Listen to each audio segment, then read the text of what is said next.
This is Take Flight with Mark Whittle. Welcome to Take Flight. I'm Mark Whittle, former city worker turned performance coach. And this is your place for inspiration and education on ways to optimise your performance and find your purpose. Crazy really, sacked on a Tuesday, went on holiday on the Wednesday. By the end of the following week I was AFC Wimbledon manager. There's just no point looking back. Yeah, you're a Charlton legend, 12 years at the club, what you did. Becoming a captain was a big thing for me as far as responsibility. I mean, like anything, you're constantly sort of having your inner battles and second guessing yourself and asking yourself if you got that right. When I got the phone call to say that you're being relieved, it was like ton of bricks. Got into the first team, played in the Premier League, all that. I don't look back on it with regret really, but I don't think I was ever quite good enough for that level. Cabin crew, passengers, prepare for takeoff.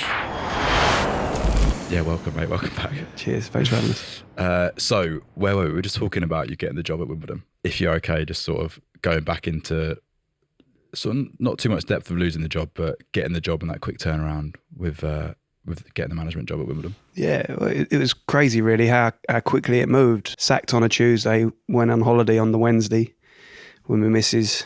Yeah, like not because I got sacked, I was going on holiday anyway. And then was contacted by AFC Wimbledon over that weekend while I was away and arranged to meet up the following week, and it sort of happened really quickly. By the end of the following week I was the AFC Wimbledon manager, so a really quick turnaround. I know you've not been there long yet, but one of the reasons why I was excited to speak with you is some of the clients that I work with sort of two categories of clients: business owners or professional footballers. And a lot of them are people who are looking for that sort of transition. They're about to make a big change in their life. And you've done that a number of times with different roles. When you're stepping into a management role, what is like that first 90-day period look like? Is there a specific sort of routine that you go through, or how do you go about that? Well, it was quite new to me really. Obviously my previous management role was at a club that I was already at, that everyone knew me. So it wasn't so much, a selling job as far as, making people aware of what you're about and putting your stamp on it. Well, you have to put your own stamp on it, but everyone at the club knew me and knew what I was about and had known me for a number of years. So it was a different type of thing that I had to go through this time, going into a completely new football club, completely new environment. So the first thing, I guess, it was just putting your stamp on it and making them aware what I was about as a person, what I demanded from them as people, first and foremost, sort of standards really, around the place. And then the following days and weeks are spent building up what you're about in football terms. But that, for me, that first meeting, it was important to get across that you're serious about what you want to do. That you're not going to suffer fools, and that I'm demanding and I expect certain things from the people that are working for me. How much time did you have to prep? Like either example, when you stepped into the management job at Charlton or when you did at Wimbledon more recently, like how much time do you have to prep that first talk? Because I imagine might feel quite important, first impressions and all the rest of it. Yeah, the Charlton one, no time at all. Previous manager lost his job on, I can't remember the exact day, but say Wednesday. I was told to take training on a Thursday with a game coming up on the Saturday. So no time at all. Literally, say, lads, this is what's happening. This is how we're preparing for the game. And the focus had to be about the match coming up rather than really about me and what I was about, what I expected. They already knew that really, but we had a football match to win. We was in a bit of a pickle as far as our league position. So for me at that stage, it was completely the focus about the upcoming match, not about me at all. Going into Wimbledon, it needed to be more about me, and I had a lot more time to prepare. Although getting the job happened really quickly, this was all during the close season, so I wasn't going to meet the players for another 3, 4, 5 weeks. So I had a lot of time to think about what I wanted to say in those first meetings. First impressions are important. First words, they're going to remember, what you'd said to them. And although I didn't want it to be elaborate, overly long, it was just important that it was impactful, what I said in those in that first meeting really. So I thought about it a lot, but actually it was quite straightforward and to the point. Yeah. What were the sort of things that you shared with them?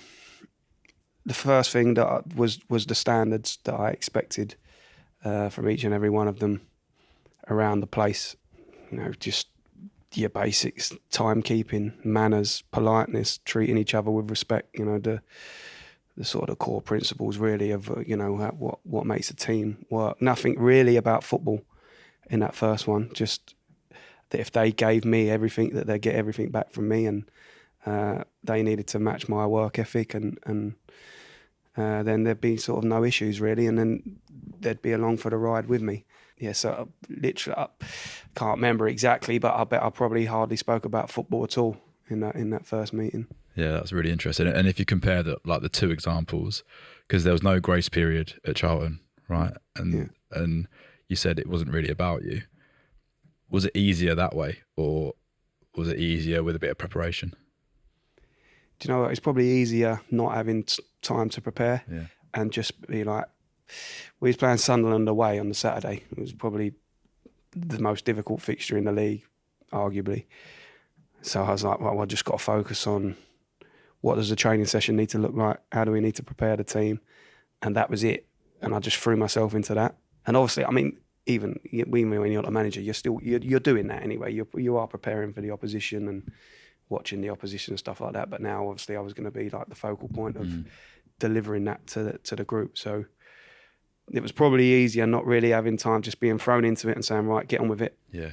You know, this is what's happening. Okay, well, I've got to do it, rather than loads of time to think about, you know, weeks and weeks and weeks to think about what you're going to say in 5 minutes. Yeah. You know, it was probably harder, to be honest. Yeah.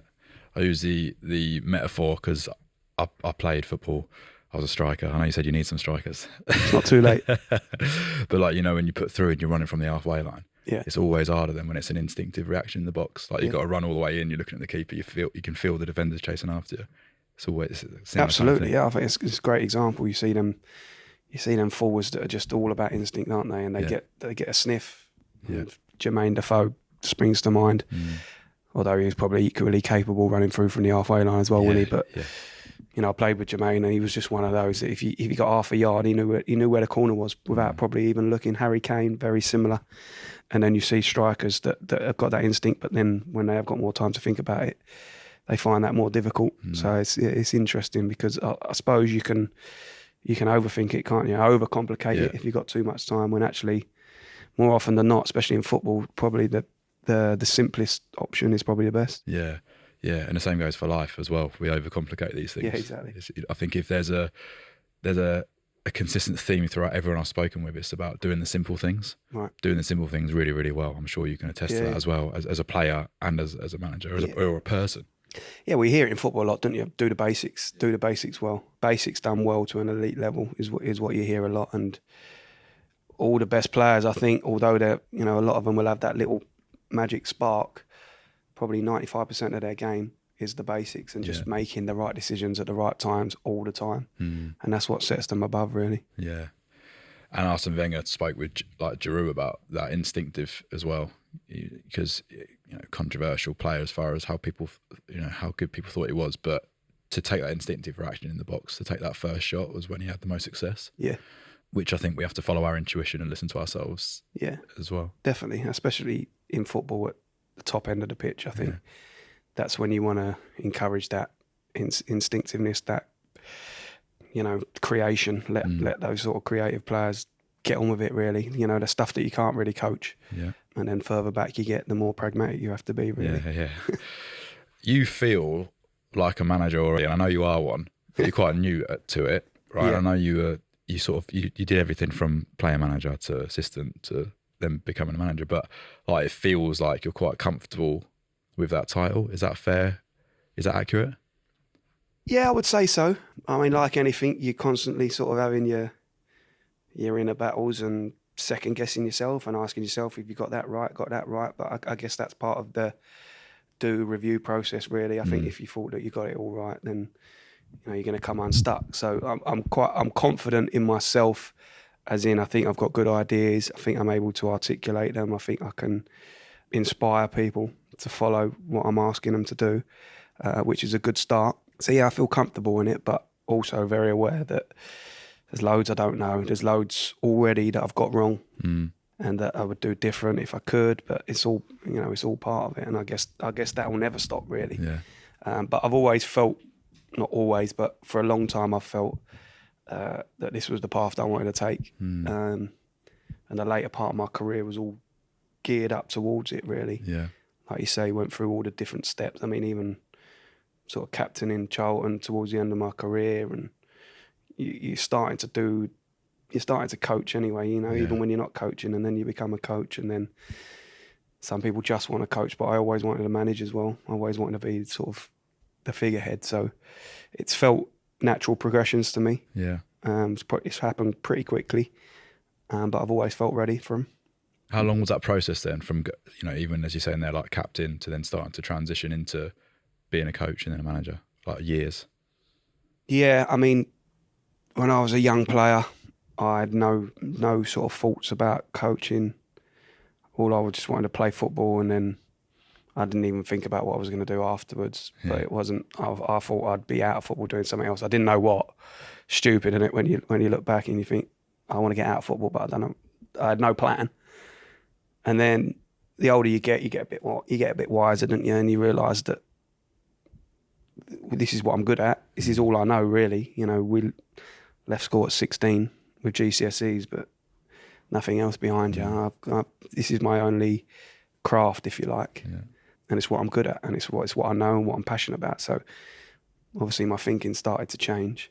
Becoming a captain was a big thing for me as far as responsibility, and I think set me on the path towards coaching, really. That's how I started thinking about, I think probably started to think about yourself less and more about the team and your teammates and how you can help them as well, which is obviously what coaching is. So I guess that was a big turning point for me, really. Yeah, really interesting. So you're shifting from individual responsibility, your role in the pitch, then when you get the captain's armband, then you're a leader and it's more about the collective. Does that mean you sacrifice things as a player in games for the group?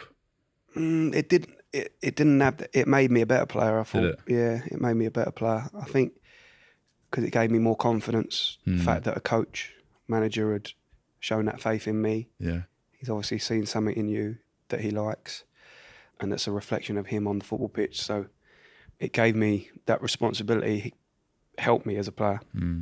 Yeah, definitely improved my game. Yeah. For the better, yeah. Yeah. And you're saying there about like, you still have those moments of like, have I got that right? Have I got that wrong? That sort of internal battle. Because those things happen in the micro in the game, don't they? Like, is that the right substitution to make, for example, or tactical call to make? Or when you're playing, like, is that the right pass to make? Or is that the right decision? But in the macro, when you get sacked from Charlton, does that add a huge amount of self-doubt, or how did you deal with that? Yeah, bit of self-doubt, bit of... Some of it I felt was out of my control and would have happened. What I did say to myself is, when I did get the job, was that I was gonna do it my way, how I wanted to do it, and sort of just deal with, like, if it went wrong, if it went well, I could deal with it, knowing that I'll always give it me all, and every decision I made, whether it was right or wrong, was made for the right reason, and I can say that all the way through. I made not necessarily the right decision, but for the right reasons the whole way through. And after that, what will be, I guess. I look back on it with like pride. I think I've done a really good job. I made mistakes, but I do look back on it and think it was a job well done. So there's some satisfaction in that. But obviously you always want more, don't you? Yeah, we all do. I think what stands out immediately is that out of my control mindset. We can dwell on those things and they can be really heavy and stay with us, and that can then stop us taking action in the future. But like immediately shifting that, putting that away, putting that on someone else. It's not in my control anymore. It's been done. The decision's made. Yeah. So why dwell on it any longer? It's obviously it's easy to say, isn't it? And I'd be a liar if I said when I got the phone call to say that you're being relieved, it was like ton of bricks ton of bricks. But I hadn't known anything like it really, professionally anyway. And it was some tough days there. It didn't last that long, and I think partly because of the new opportunity that come up.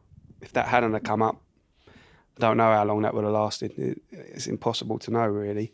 But yeah, it was some tough moments. I can imagine, yeah, that's what we say in coaching as well, or just in lifestyle in general. But when difficult times are there, build a compelling future, something to look forward to. It inspires new purpose and new life. But yeah, like I said, if it hadn't come along, then who knows? What were the tough days? Were they from disappointment? Was it feeling of being let down by the club, or what was the feeling? Yeah, both of those. Disappointment. I felt hard done by. I had more to give. I felt I hadn't been given the fullest of opportunities. I didn't feel I'd been given long enough. Any manager will tell you they want time, they want a pre-season, they want recruitment. Didn't really have any of those, so I felt a little bit robbed of the opportunity. I think the fact that I'd been at Charlton for years, it sounds silly, but it felt I was grieving a little bit because it's all I'd known for the last 12 years of my life. Going to that one place to work, completely ingrained in the football club. My wife, my kids, all part of it, there every week, you know. It's tough for them as well. We all felt like kids, they get over it. They're only young, and after a couple of days, you know, it's forgotten. You know, my wife took it quite tough as well, and so did my dad and my family. So it felt a little bit like a grieving process, and like I didn't really see it coming either. So that made it a bit more difficult. Mm. What did they say to you? They just said they was going in another direction. Right, that was it. Yeah. And thank you. Thanks for your services. Thank you. A phone call, yeah. I didn't feel like it was handled brilliantly. You know, after 12 years, to get a phone call to say thanks, see you later, sort of thing. It wouldn't be the way that I would do it, but I get it. It's football, and you hear these stories, and it's certainly opened my eyes to the lack of sentiment in the game, and perhaps, you know, you've got to be a bit more like that yourself at times. But it's not in my nature, so that's why I found it probably a little bit more difficult. But again, one of the big things that I've learned coaching is you have to realise that, you know, people don't think the way that you think, you know, and they don't act the way that you would in certain situations. Everyone's different, so you have to sort of be less offended maybe in certain situations. But obviously your natural instinct is and your emotion is what it is. Yeah. In that instant, I was all of that: gutted, disappointed, angry. Yeah. It's certainly interesting, like from my perspective, working with business owners and then footballers. It's a very strange industry. What some people go through and what some people get away with. Even, you know, you wouldn't give someone a management job for 6 months in business and expect them to turn something around. And I think it was your stats was something like you took on as like an interim role from October to December. Yeah. You know, like 70% win rate, and then I think it was like 40% when you'd officially stepped into the job. So yeah. Is that what they're looking at? Are they literally just looking at results and saying, that's it? Honestly, I don't know. There was probably some of that. Whether I was ever really what they was looking for, I've got my doubts. I'll never know. I'll never know the answer, and I won't ever ask the question. Why won't you ask the question? I wouldn't trust that what I was being told was necessarily the truth. Right. And I don't want to look back, really. Yeah. I don't want to take a backward glance. So, I'll never know the answer to that. I'll never know. But like you say, I think statistically shows that I've done a good job. And there was certainly a lot of reasons behind the drop-off that was not worth going into, but there was factors involved. And I'd have liked the opportunity over a full season to see what you're really capable of and where you're at. But obviously I didn't get that. So yeah, it's interesting how you're viewing that as well, because you're taking it upon yourself to just be at peace. You don't need anything external to make you feel any different. You can just do it. You said you didn't want to take a backward glance. Yeah, and it's not going to change anything. It's not going to change. You know, whatever I was told is not going to change what I'm going to do in the future. I can't change what I would have done before. And if I'm told something and I say, oh, I wish I'd have done that, that would have been for the wrong reasons. Because like I said, I always made what I thought was the right decision for the right reason. So if I'm changing something from the past, it would be because someone else wanted me to do it a different way, not how I wanted to do it. So there's just no point looking back. Yeah. I know what I'd done well and I know what I didn't do well. And I will take that on in the future, but I don't really need anyone to sort of tell me that. Yeah. Well, so looking back at some of your playing days, because let's make no mistake about it, you're a Charlton legend, 12 years at the club, what you did. I'd like to start with a specific period of time where if you sort of look at your performances from a bird's eye view or objectively, like look from above, there's a certain period in around 2010 where you just turn it on and start scoring a lot of goals, and there's clearly something that's happened there. Do you notice anything? Do you recognise something that changed that allowed you to suddenly become that player? And do you know the period of time I'm talking about? Yeah, I do know the period of time. There's a lot of things that happen. I think before I come to Charlton, I was at Notts County, and I was just sort of floating really. My career was in the balance, if you like, about where it was going to go. I was a bit disillusioned. I went there for money really, not for any other reason beyond that. And obviously that is a factor and that is important, but it shouldn't be the basis of your decision making. When I come to Charlton, I felt like it was like I don't know, it's weird. I just felt like, right, this is sort of a chance now to make something of yourself. And I made a lot of, around that time that you said, I made a lot of lifestyle changes. I become more professional. I got fitter, stronger, changed the way that I played really. Probably become a bit more selfish on the pitch as far as the reasons I scored goals is because I made it my business to be in the positions to score goals. Probably wasn't always the best position for the team, but well, if you end up scoring, I suppose it is. But when I was younger, I was a bit more of a ball player, get on it and do all that. But I quickly realised that I preferred scoring goals than doing all that. I preferred the feeling of scoring goals, and I knew that I was capable of doing that. So I sort of changed my game a little bit as well, and then it took off really. Took off. So what happened? Was it just like a bit disillusioned, kind of thinking you could go one way or the other, and you just decided to take responsibility and go? Were you like going all in? Yeah, I was all in. Yeah, I was all in. I come to Charlton in a funny time, and we made loads of signings and good players that went on to have really good careers as well. But for some reason, never happened from at Charlton. I was pretty much the only one of that crop that stayed. So the fans took to me as well, which helped in that early period. And then Chris Powell come in, gave me the captaincy. That was a massive thing.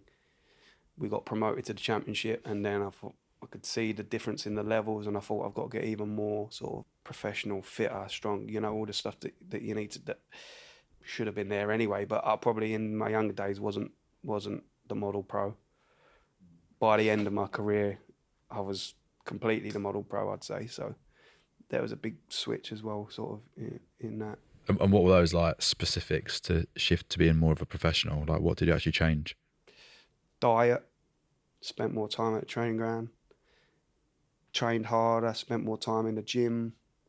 Just sort of lived the life more, really. So all the sort of foundational things again, really, isn't it? Yeah, and sounds stupid, sort of half.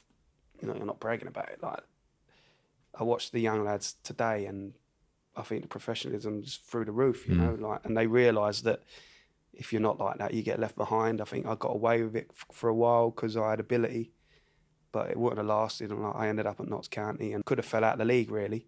I was lucky to sort of get another opportunity at a club like Charlton, and I weren't going to waste it, Yeah. And so how did you feel? Because you were at Tottenham. Like, is that the academy you came through at Tottenham? Yeah. Yeah, but an Arsenal fan. Yep. Yeah. I'm an Arsenal fan as well. Good man. It's a tough life.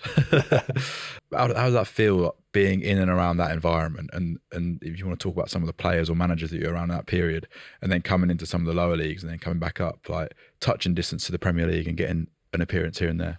Oh, I loved it. I think I had an unbelievable football upbringing, if you like. It's a great club, despite our allegiance. It is a great club. I had a fantastic footballing upbringing. I was afforded every opportunity with the coaching that I got, facilities.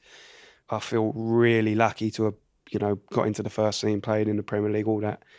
I don't look back on it with regret, really. Like, I don't think I was ever quite good enough for that level to sustain it, By the time to come round to leave there, I was well ready to leave, because I'd had loans as well at various levels.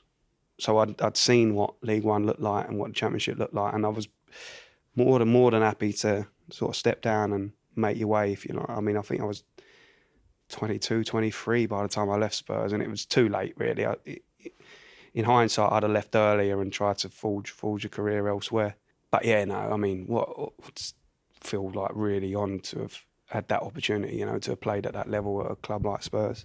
And if there's young lads or girls who are looking to go on a similar path, like, what sort of advice would you give people who are trying to get into a professional club or make a career in football? Just don't waste a minute. Like, I spoke about not really being that professional or as professional when I was younger. Like, I lived 8 minutes from the training ground, and I'd see how late I could leave my flat and how early I could get back there, at that stage, which is like, it's just ridiculous looking back.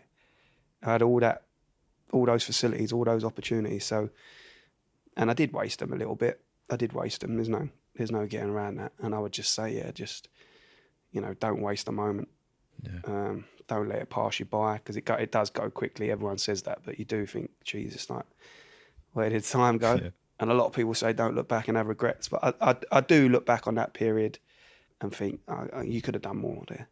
You could have done more. I don't think I would have necessarily had a Premier League career, but I mean, you never know. Yeah, I did waste a little bit of opportunity there. And is that just taking things for granted? Yeah. Definitely, yeah. Definitely. I suppose you don't realise what you got, until you do step away. And I went to Colchester, which was just like hadn't long been out of non-league, really. Yeah. As far as the stature of the football club, just completely it. And I loved it. Probably had 3 of the best years of my career there, like, as far as enjoying my football and stuff like that. But you soon realise, wow, you've gone from a giant to like a minnow, and it's completely different. What are some, like when you reflect on your playing career, what are those real high moments that you hold for yourself that you reflect on? Yeah, I went to Colchester. It was the first time I'd really felt like a seasoned pro and part of a change, like proper part of a football changing room, where you go in every day and you're playing for the 3 points at the end of it, and you're all mates. I'd never had that, really. You have it in the youth team. You make some of the best friends of your life and have some of the best times, but you've not really got that, playing for the 3 points sort of be all and end all thing that you get when you go out into the league. And that was the first time I'd really had it and felt a part of it and was part of a group that was mates off the pitch. And then I had it again at Charlton when we got promoted from League One to the Championship. That was probably the highlight of my career. That season, really, what we done, what we achieved. The euphoria of winning, being the captain, but also like doing it with 20 mates. Yeah, it was like you can't get better than that, really. Where's it like change? Because I find that so interesting. Because some clubs you have mates. It's the same in companies. Like some places you go and work and you have a group of mates and you get on really well. You're real mates. You actually get on. It's authentic. And then there's sometimes like everyone's got their agendas and they're trying to not necessarily get one up on you, but there's competition, of course. So like, where have you seen that differ in all your experience, from a youth team player to a first team player to a captain to now a manager? How can we facilitate like teams to actually get on authentically rather than have this sort of, I don't want to call it fake, but you know what I mean, this like almost forced relationship? Yeah, It's difficult. It's a good question. Being a manager now, that's obviously part of your job. I think recruitment is a massive part of it, as far as in bringing in the right sort of characters. Playing in good dressing rooms, poor dressing rooms, where you've had really good players but no camaraderie, a lot of individual selfishness, and it just doesn't work. You can get results on a given day because you've got good players, but over a season, you're going to fail.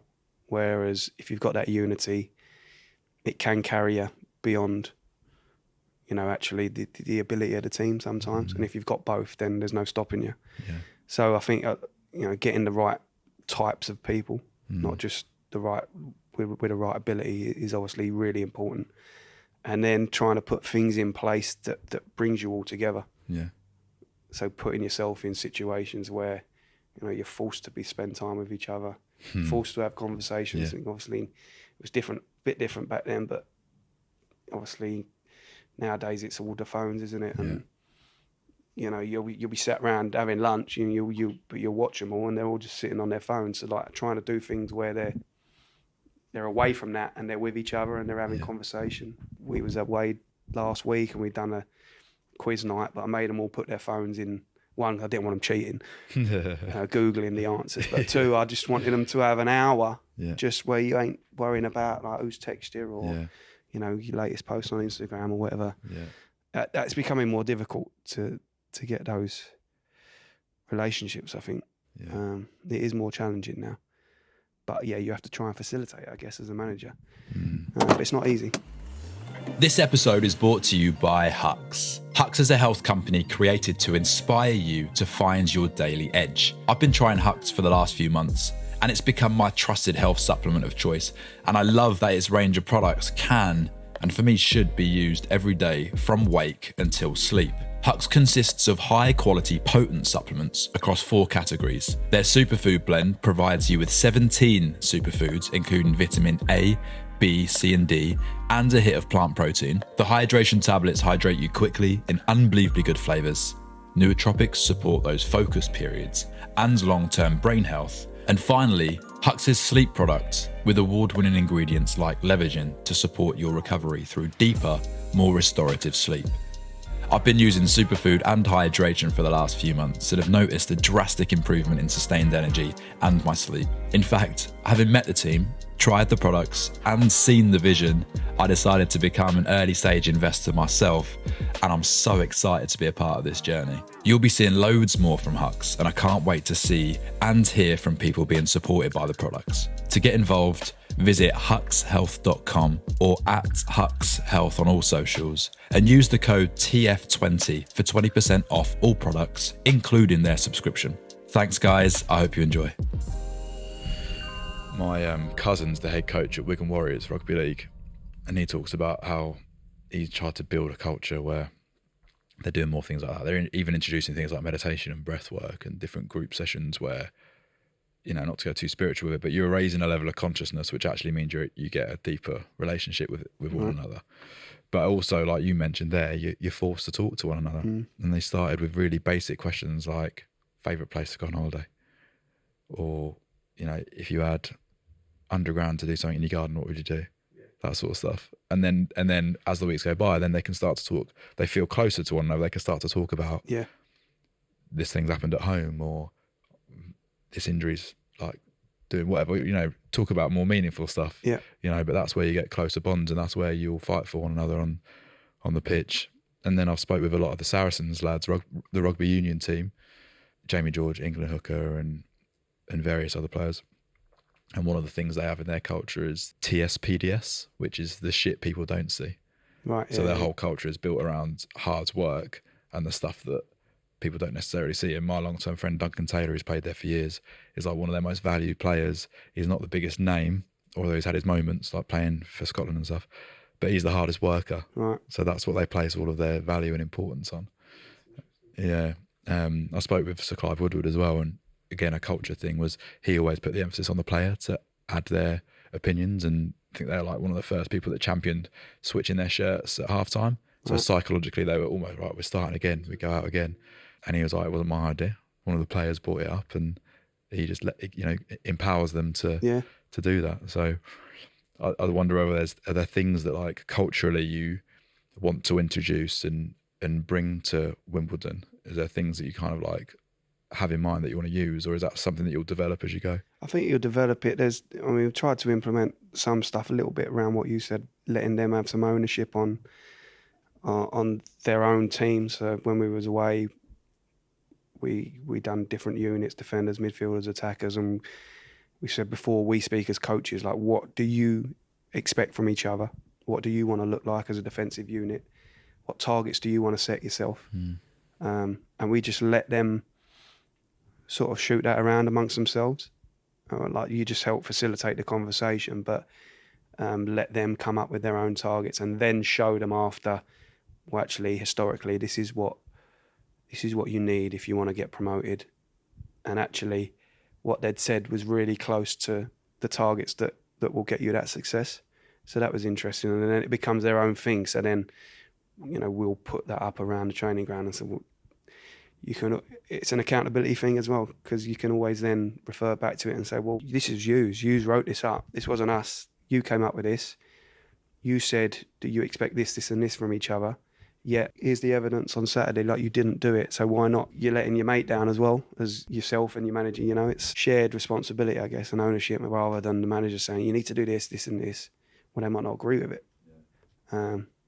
You don't need for them to agree with everything, of course, but I think the more that they buy in, the more that it's theirs as well, that they're going to buy into it. Yeah. The marching orders, although sometimes there's a time and a place for it, but yeah. Different personalities respond differently. Well, exactly, yeah. Some are going to try and take liberties now and again, aren't they? And they'll have to be told, but that's part of the management process, isn't it? But yeah, listen, you can't do anything without your players. He's best will in the world. You could be the best coach, but if they're not along for the ride, then well, then you're not the best coach, because that is not just the sessions that you're putting on, but it's getting the buy-in, isn't it? Yeah, that's part of it. So yeah. What's the hardest thing about being a manager? I remember hearing Stevie G talking about he's been a player for however many years it was, whereas there's coaches like Mourinho or Brendan Rodgers who've coached for 20 years. So his journey, like yours, is going to be very different, where you're learning on the job more so. You've been exposed to amazing managers and you've made this transition to leader as a captain and assistant and now head coach. But how does that change the way that you approach the role versus somebody else who's done it for far longer? Yeah, it's interesting. Like, I don't think there's any right or wrong way. Gerrard's a great example, like absolute heroic player, like been there, done it, someone that I would stick on a pedestal. That what he don't know about football, like what is there that Gerrard can't know about football? And I've heard him speak about Mickey Bill when he was his coach, and saying that it would take him 15, 20 years to catch up with what he knows. And it's really sort of wow. And I remember being on courses, A licence, B licence, A licence, when I was still playing, and meeting people my age that I'd known in youth teams and younger that had fell out of the game but had started coaching and now was in academies coaching. And I felt behind them in my coaching journey. And we had those conversations. They was like, yeah, but they felt exactly the same the other way, yeah, but so there's value to both. There's so much value to both, that Gerrard has got his history of playing. He's well respected, and he will go on to be an unbelievable coach as well. And I think look at Ancelotti. He's both, isn't he? Been there, done it as a player, won European Cups as a player, and now he's gone and done it as a manager. I think those that can bring it all together have got even more in their locker. The players that play on and have great careers will look at those younger coaches and think they got a head start on the coaching one.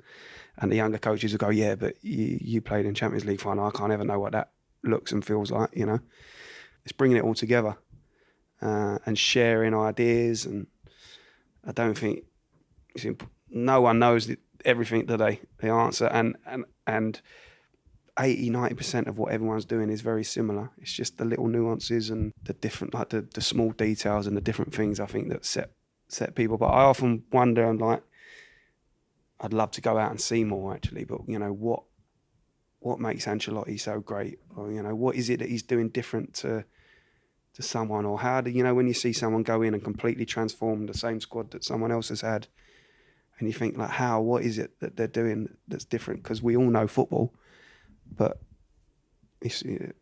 I don't know the answer. I don't know what the answer to that is, but I think going out and seeing more and learning more, the more you can arm yourself with knowledge and see different things is good. But getting the opportunity to do that whilst you're in work is tough. Yeah, you almost got to come out of work and spend time away, but then you don't want to be out of work. One of my big plans was to go out and see as much as I could, and then sort of COVID hit and put a complete sort of block on that, and then being in work obviously makes it more difficult. But I think I need to work harder at that and try and take more opportunities to go and see other people in other clubs, fields, and just go and see rugby boys. And because one thing there is in the coaching community is people want to help you, and they want you. Yeah, if someone rang me up and said, "Can I come in and work?" Yeah, of course you can. Come in and see it, because they're interested in what you're doing, and you want to help them. And a lot of people would want to help you. So you should tap into it more, really. Yeah, that's really nice. You can feel that as well with different coaches. I think when I speak with people, like with Saracens, I got my cousin to get into Saracens. Yeah. And he's taken a lot of what they did back to Wigan. Brilliant, and clients that I've had to go to my cousins actually and see there, like, because it's all transferable, isn't it? Of course it is, yeah. Is it humbling to hear people like Stevie G, someone that you put on a pedestal, say things like that, say things that you might feel behind, and say things like his first talk that he did at Rangers, he was more nervous than ever addressing a team before, because it's strange, isn't it, how we project different, like you felt that you knew less than your mate, but your mate felt he knew less than you. Yeah, and I suppose that comes down to your own insecurities, doesn't it, and what you've got going on in your head. Like, you look, for me, Steven Gerrard projects ultra confidence, that he's completely convinced about being right in every situation, and I'm sure he doesn't feel like that all the time, and that's probably, to say that he was more nervous then, it's mad to think. I bet when he stepped out on the pitch for Liverpool in Champions League finals, he probably weren't nervous, because he had unbelievable belief in his own ability as a footballer. So it's crazy how someone like him can be nervous stood in front of a group of fellas, but then it's a completely different skill set, isn't it? Yeah, I suppose, you're spot on. Like, in that moment, he's out of his comfort zone. Yeah. With his Champions League final, he's in his comfort zone. Yeah, that's true, isn't it? It's true. But I think, the more you can step outside of it, the better you'll become, and the more comfortable you become with that. And then you got to find other ways to stretch yourself, I guess. But yeah, I think it's good to put yourself in uncertain situations, see how you deal with it. You surprise yourself sometimes. Sometimes you're like, that was a stinker. Got that one wrong. Or I'd do that different if I could do it again. But you got to try, haven't you? Yeah. Oh, yeah. Completely. It's like you said earlier. It's easy to say those things, isn't it? Yeah. But it's like that. If you don't, then the regrets do pile up. Yeah, definitely. I know you said you don't know the answer to this earlier, but what do you think the answer is for the separator between coaches? I know you're saying, like, there's little subtleties, but what are those? Because I look at like an Arteta who's been under Pep Guardiola, and there's obviously similarities there. I'll look at a Ferguson with his success and an Arsene Wenger and all that. So, what really is the difference between what they're doing? Because a lot of the formations, they change at the same time, and they'll match or they mirror one another and things like that. Like, so what do you think that they're doing differently? I think it's the ones that can just get the best out of individuals. So like man management? I think so. Yeah. I think so, because, you do have I think you have people that can see. I think we all see the game, we all understand the game, but I think some of the better coaches during the game see things that others don't, tactically, where they're getting hurt, how they can hurt the opposition. I think that's something that you definitely improve on over time. Because I remember being a player and being on a pitch and thinking, like, we're getting battered here, like, this keeps happening, but I wouldn't have really known the answer, because you're so engulfed in your own thing that, what do we need to do then? But I thought that a lot, like, we're getting overrun here, or we need to do something different here. But not offering up any sort of solutions. I'm just saying, like, this ain't working. Whereas obviously, you know, the more situations you see, the more knowledge you build up. But I think some of the best coaches are the ones that are able to see that in game. Obviously, that's just something that you see with your eye and how your brain works, and some are better than others. But I think for me, probably the major thing is, yeah, that man management and how you can make a player feel, really. And I think giving them the confidence to be themselves on the football pitch is probably the best thing that you can do for a footballer. And that's from sort of personal experience. Really, Chris Powell, when he gave me the captaincy, elevated my game. And I often think about that feeling, you know, if you scored a goal or you're playing really well, you've done an unbelievable pass, and that feeling that you get in the 10, 15, 20 seconds after it, where you feel like invincible and there's nothing that can go wrong, or you don't care about the consequences of something go wrong. And if you could bottle it and play like that all the time, I think you'd be an unbelievable player. And the top ones can do it, but I couldn't stay in that zone all the time. You know, I wasn't capable of staying there. I had moments, but I think if a manager can put that confidence in you to try your stuff and eke the best out of you, I think they're the best ones.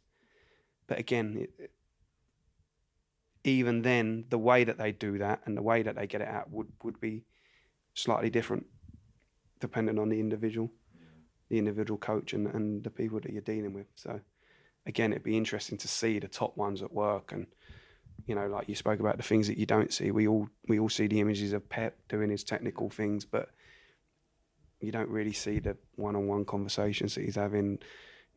You don't hear what he's saying when he's putting his arm around a player and stuff like that. That would be really interesting to know what the best ones are doing. Yeah, it's such a good insight and interesting to hear you talk about it, mate. Because I think it's all awareness, isn't it? What you're talking about, really, it's awareness of the game and how the game plays out. Because I do feel like there's sort of this like wave of energy that you can listen to. Yeah. People talk about reading the game, but it's deeper than that. It's like there's an energy, there's a flow in the game that happens, isn't there? And it's human behaviour. It comes back to, like, really, as a coach, like really understanding human behaviour and then the individual and how they are, personality types, all that sort of stuff. Yeah. It all comes back to that. But on the surface, we just look at it as a player kicking the ball. No, and how well he's doing. There's so much more to that. Look, I touched on it earlier, but that one of the big things that I struggled with when I first started coaching was, I was just sort of, well, why are they doing that? Like, I would never have done that in that situation. Or, you know, why is he not closing down in there? Like, I'd have got after that ball. Or I've really struggled with that. Why is he not doing what I would have done in that situation? First of all, and it quickly got to realise that, well, no, because it don't work like that, you know. And I've got a lot better at that. Yeah. Still, sometimes, you know, you go back to tight and you're like, nah, you should have done this, I'd have done that. But I've got a lot better at realising that everyone's different, everyone reacts differently, not everyone thinks the way that you think, and you've got to try and tap into that and help them best way that individual needs. How did you get to that point? How did you get to that belief? Probably trial and error, just realising that it ain't working. Yeah. Like, you can say, like, you know, you should have done this, or I'd have done this. You can't. Well, I'm not you, so, you know, it doesn't matter what you'd have done. And getting out of that, not making it about you and making it more about them, I guess. Yeah. Is the answer to that. When I was first a coach, I used to tell people, like, from my experience, similar to yourself, like, you do this, until I just realised you can't tell anyone what to do. They have to think it's their own idea, even if you've helped them arrive at that idea. They have to think it's their idea, or it has to come from them. Otherwise, it's short-lived, if at all. That was a hard pill to swallow, and I've been doing that for so long. Yeah, no, I agree. When I first started coaching, I was probably more of an instructor. And I think I ask a lot more questions now. Yeah. And, you know, I've more interaction with them and, like, what do you think we could do now? And more often than not, when you've presented a situation, sometimes you're leading them into it, but they come up with the answer and you're like, exactly. And then we can go and do this from that situation. and they definitely feel like, more buy-in. Yeah. If they recognise it themselves. Yeah. You know? And it's hard though as well, because you want to prove yourself as a good coach. So like, even though you've got the answer, you have to formulate a question to try and get them to think of an answer. But sometimes you don't know the answer as well. So you can ask the question as if to say, yeah, come on, like what you don't know. And then they come up with it and you go, yes, exactly. Yeah. And they've actually come up with something that you didn't know. And that's the beauty of questions, isn't it? Because you can always like get something from the other person. Yeah, exactly. Yeah. I don't know whether you find that as well, but I'm lucky to work with some really amazing people. So my growth personally has been like ridiculous over the last couple of years, because I'm learning so much every session from what they're learning as well about themselves. And I can see, oh, fucking hell, that applies here as well. So you've got that with however many people in the squad. Definitely. And the other staff members as well, that have had different experiences. And I brought in a coach with me at Charlton that was, more experienced, quite a bit older, because I felt it was important, knowing that I was new to it. Jason Yule with me, who was similar age and similar sort of experience, a bit more experience than me, but I wanted someone that had been there and done it for a lot longer, just for their experiences, and just that, when you're up against certain situations, that they would have seen it and known what worked, perhaps what didn't, and could just help you with different situations. So again, feeding off your players, but also feeding off the other people around you. Like I always say, like, I'm well aware that I don't know half of it. I've got good skills, attributes, but having the people around you to fill the holes, that you're not necessarily that good at or strong at. It's so refreshing to hear, mate. So refreshing to hear. Again, you're talking about phones and stuff earlier. Like, we all want it now, don't we? Yeah. I think again, it's another pattern that I've recognised over the years is the people who have success are the ones who are prepared to be shit now. Mm-hmm. And it doesn't have to be shit, but do you know what I mean? Just not what they expect of themselves right now, and prepared to go through difficult times and make mistakes like you've said you've done, to ultimately become what you want in years down the line.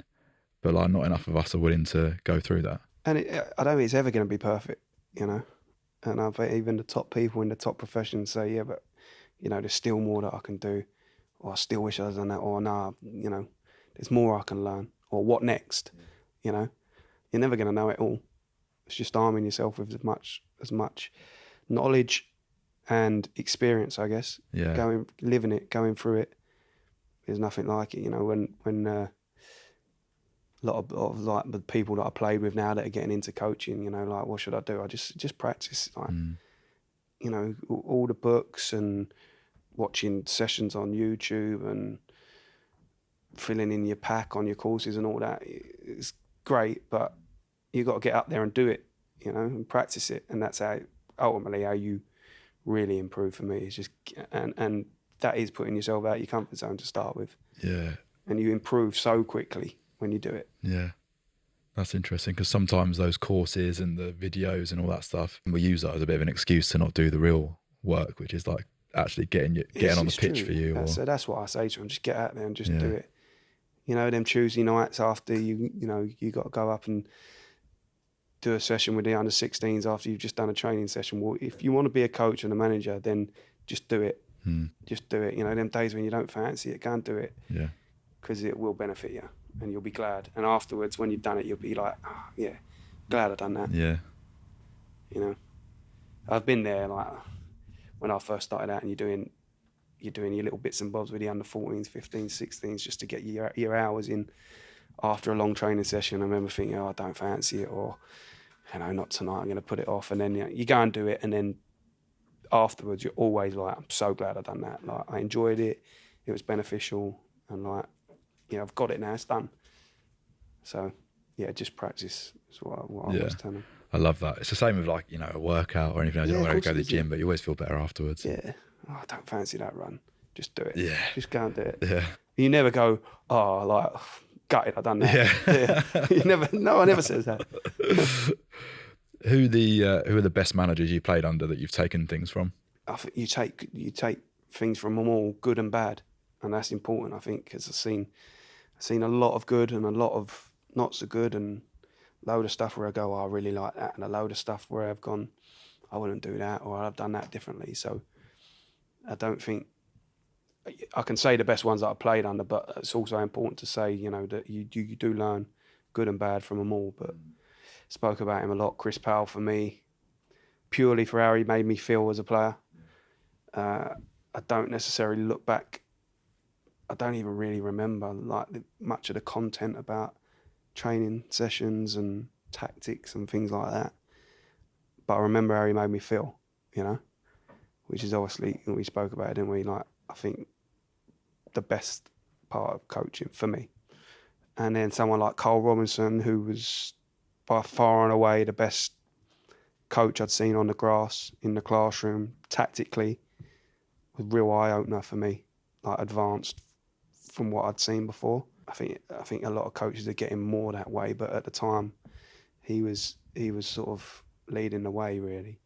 And then sort of, your legendary ones when I was, younger, Glenn Hoddle, just because he had that sort of aura about him. A lot of people speak about, his man management, and perhaps that was the thing that held him back. I don't really remember any of that. I was too young, but just the fact that, he had that aura about him as well. But yeah, I mean, I would say for me, it would be Chris Powell and Carl Robinson, really, for what they'd done for me individually, really. Yeah, amazing. Great to be around them people. Ridiculous career anyway, mate. So it's been really nice hearing about it. I suppose the last question then would be, given the name of the podcast and the nature of these conversations, that take flight, that leap of faith. So periods of change, new chapters, those transitional moments in your career, pick any of them or talk about similarities that you see. But what would you suggest for people who are taking that sort of metaphorical leap of faith or want to change something? Because you've done it as, from a player to a captain, to assistant manager, and then to a manager. And I imagine even the assistant manager to manager is a big shift in itself. Yeah, huge, yeah. But what would you, given your experience, what would you advise people who are looking to do that? I think the best way I could put it is what I say to people coming towards their end of their playing careers, looking to get into coaching, is where do you want to end up? What do you want to be? What's the end goal for you? And then sort of work backwards from that and try and put yourself in a position to facilitate that. So best example I can use is, a player coming towards the end of their career. For me, I didn't want to stop playing because it was scary. I loved it, but I knew I weren't no good anymore, really. I could have dropped down leagues maybe and carried on. What I could have done, carried on playing. If you stay fit, you can keep going and going and going. But Carl Robinson was the one who made me think about it differently, really, and said, well, where does your value lie now? To me, like, he was the manager at the time. Where's your value lie to me? I was like, I don't know, go on, tell me. He was like, well, not as a player, but you've got unbelievable experience. I see in you like potential to be a very, very good coach. And what do you want to do? I said, well, I want to coach and I want to manage. And he was like, well, now you need to think about putting that in process. So park up the playing, and tomorrow when you come in here, you need to be the most valuable coach to me, because I was a player coach at the time. The most valuable coach that you can be to me, because that's what I need. And that will help you go on and be a coach and a manager in the future. And it was a difficult conversation, actually. It was difficult, but he made me look at it differently, and he made me feel valued beyond being a player, whereas all I'd ever known was being a player, and then I knew I weren't very good anymore. And you do start feeling like a bit worthless and like where you go in, and he flipped it on his head, and he made me feel valued as a coach, and he sort of put me on that journey, really. I thought it was brilliant the way he handled it with me. And he was probably in a difficult spot because he had an experienced player, club legend that he couldn't really get rid of. And he was probably thinking, how do I help this lad, And that's how he done it with me. And I've had similar conversations with players that have played for me coming towards the end, and like, well, what do you want to do then? I want to manage. I want to do what you're doing. And I was like, well, this is what helped me. Start where you want to end up and work backwards and think to yourself, well, tomorrow when you come in, how can you put yourself on that road, So that would be my advice. That was how Carl done it with me, and it was brilliant. He was the first one that got me out of that player thinking into and he'd done it without I don't know, he just done it in a really subtle, clever way. It was really good. It was powerful, and it ultimately it was helpful. That's game changing. So we can all ask ourselves, where does our value lie, and what else do we need for inspiration to pick that book up and give it a read and learn and grow and develop and become more, because then we're always going to be valuable somewhere. I think it's the ones that struggle the most with that worthless feeling is the ones that they don't have anything else to offer then, because they've not spent time doing anything else. But they do. It is just we all got value in it. It's just realising where it lies, and then harnessing it, I suppose. But yeah, the football one particularly, well, the sportsman career one, it's not unique to football, I'm sure, is a difficult one, and you know it's spoken about a lot. And I was lucky because I knew where I wanted to go. Some people don't know where they want to go after it, and I guess that comes with all manner of problems as well. Because I think if I haven't fallen out the game yet, like we spoke about at the very start, 9 days since I was 16 out of work. It was like the scariest 9 days of my life. Do you know what I mean? Like, what's my next job going to be? What am I going to do? If I didn't have that, it would be scary. It would be scary, and it will happen. So I suppose it's trying to put things in place to get ahead of it. You know. What are the alternatives outside of management for players? It's all number. You know, some people could go in a completely different direction. I think the Stephen Reed one this week that I was reading about, like, is unbelievable. You know, he was spoken about as a young coach. He's going to go on and be the next manager and do this and do that. And he said, no, I want to go a different way of it. I want to mentor young. He had mental health problems and anxiety problems and self-confidence issues, and he wants to mentor people with that. You know, I guess it's, you know, there's all manner of things, isn't there? It's what, you know, what are you interested in? What do you like? Where's your value? Or, you know, what are your qualities? Most of us naturally, our tendencies are going to be in football because that's what we know, and by the very nature of it, we don't go to university and get degrees and do that. But I think the more that you can do, again, a bit of a regret is not doing more of that stuff while I was playing, because you have got opportunity, and when you're playing, you've got loads of time. Because then when you stop playing, you start coaching and managing, you've got no time. You know? But when you're a player, you got an abundance of it, really. Yeah. And we probably don't use it wisely enough. But I love that answer, because there's a narrative that says you finish sport, you play, you go to management or media. But really what you're saying is you can do anything you want. Anything you want. Johnny, thanks, mate. It's been an absolute pleasure. I loved it. I've really enjoyed it, mate. Cheers. I really enjoyed it, and I hope everything is really successful at Wimbledon. Thank you. I'd love to come down and have Whenever a watch. you want, yeah. And if I can link you with any of the clubs to get in and meet the lads, or vice versa, them come and see you, then I'd love to do that as well. Yeah, absolutely, definitely. Great. All right, cheers, mate. Nice one. You have reached your destination. Hey, it's Mark Whittle.